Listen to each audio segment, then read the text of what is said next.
Well, have you ever tried talking to your young kids about their emotions? It isn't easy, and it's even more complicated if your kids are too young to find the right words to describe truly how they're feeling. Yeah, that's right. A lot of parents are in this exact situation. Local author and mom of two, Camryn Wells, is hoping to make these conversations a bit easier with the help of her colorful children's books. Lauren Kelly has more. Camryn Wells is a wife, a mother, a local poet, and an author. She's written 2 children's books, and it's to really help kids understand their emotions and to teach them how to get active and to help them get through these crazy times, which is why I wanted to have you on Houston Life with us today. Welcome to the show. Thank you, Lauren. And it's just a perfect time to bring you on and let you tell us all about these. Well, thank you. It's interesting because the book, so there's 2. What Color Is Your Day is the first one. The second one is The Memory of Play.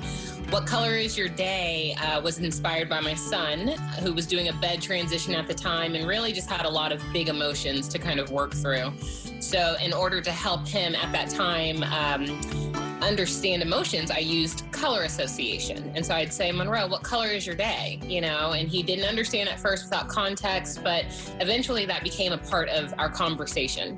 And that's still how we talk. You know, whether it's a good emotion or a bad emotion, you know, we're able to kind of pinpoint what we're feeling, and we start with colors.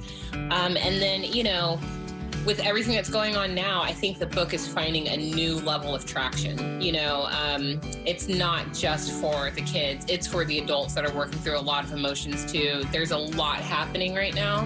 And I think the one thing that a lot of parents are trying to grab onto is, how can I help my child? What age are your books geared for? So I would say the sweet spot is between 4 and 8.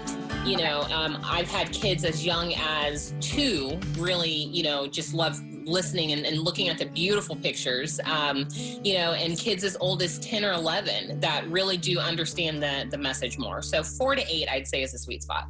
Is the memory book kind of focused on the same type of educational things in there? So the Memory of Play is more playful. It's really a child telling an adult how to play again. It's a reminder to that adult, because, you know, when we're in parent mode, we are in, you know, it's parent-teacher mode. We have to make sure that we're raising a good individual and that we're giving them all the, you know, information. But it's a child really reminding that parent or that adult what it's like to play and to incorporate that into everyday life. So not only are you a mom and an author and a wife, you're also a poet. You're a spoken word artist. You got to tell me a little bit about that. I wrote my first spoken word piece when I was 10, I believe. And I didn't know it was called spoken word poetry, or, you know, at that time, it was just, I knew that I loved writing and that I guess I had a gift for it. So it's interesting because my 2 books are actually, they started as poems and they translated into books. So, you know, I found that creatively spoken word poetry has always been my outlet, you know, to really get the passion and the emotions all out and, you know, do it verbally. Camryn Wells, local author, got 2 books out now. What kind of message are you hoping that you convey to all the parents out there right now who are really trying to navigate through this hard time? I would just say, you know, open that door of communication and conversation, whether it's about emotions, whether it's more topical, like right now, it's about race. You know, this is a global situation we're in, but to always have that door open. It's okay to say you don't know. Learn with your child and grow with your child. You know, that's, I think, how we get to a better place. Amazon is where you can find the books. I'll put a link up at houstonlife.tv. Camryn, thank you again so much for joining us. Thank you, Lauren.